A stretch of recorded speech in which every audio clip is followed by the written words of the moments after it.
Little boy comes for lunch, you know, and the big preacher's having a big meeting. It's Jesus. 5,000 men, 5,000 women, 10, 15,000 kids, big crowd. Jesus says, go see what you got.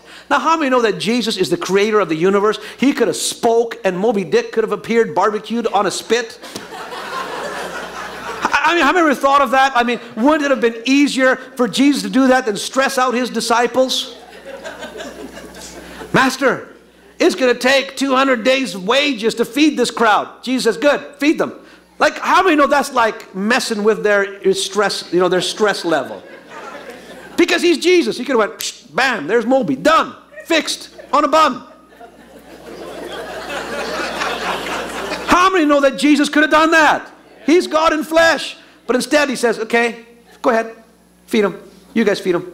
All we got, 5 crusty buns and 2 dried fish, Lord. Great, that's all I need, bring here. How many think it was fun for the disciples to give out that fish? Yeah. Jesus took it, he blessed it, he broke it, he gave it to the disciples, but it didn't multiply in Jesus' hands. It multiplied in the hands of the believers. So Peter, I could just see, okay, everybody sit in groups of 50. And he's terrified. It's this big fat guy sitting in the front row with his family. The guy is hungry, he's hypoglycemic, he's moody, he's mad. He could pummel Peter. Jesus separated the fish. He gave the nice fleshy part to John, the beloved. He gave a fin and a head to Peter. Peter walks up. Close your eyes. What's he going to say? Because it hadn't multiplied yet. So he walks up to him and, cute kids. We're hungry. Judas! He'd already eaten his. Thomas? I doubt it's going to work. You know, they're all... So finally, what does he do? He takes what he's got in his hand. 1 fin and a fish head. And when he gives what he's got, how many know it multiplied into a nice big salmon? Well, they're Jews, you know, like lox and bagel, salmon.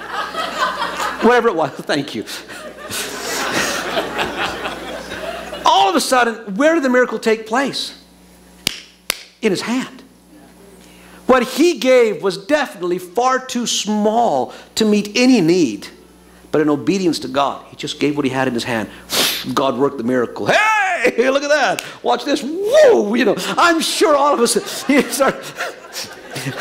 But how many think the disciples got in on something really cool? Wouldn't that be amazing to be involved in that? You're going out to give a fish. Boom, there's another one. Boom, there's a loaf of bread. You know, boom, there's a pita. You know, boom, falafel. You know, oh yeah. Watch this one. Whoa! Pumpernickel. Yeah. Come on. How many think the disciples got into it? I think the crowd would have got into it. They were like, come on. And how did it start? It started with a little boy. All he had was 5 loaves and 2 little dried fish. But how many know it was a risk for Peter? He was going to get pummeled. And we look at ourselves, and sometimes we're waiting until all the ducks in a row, till we have all the things, and then we're going to launch. And God says, start with what you got.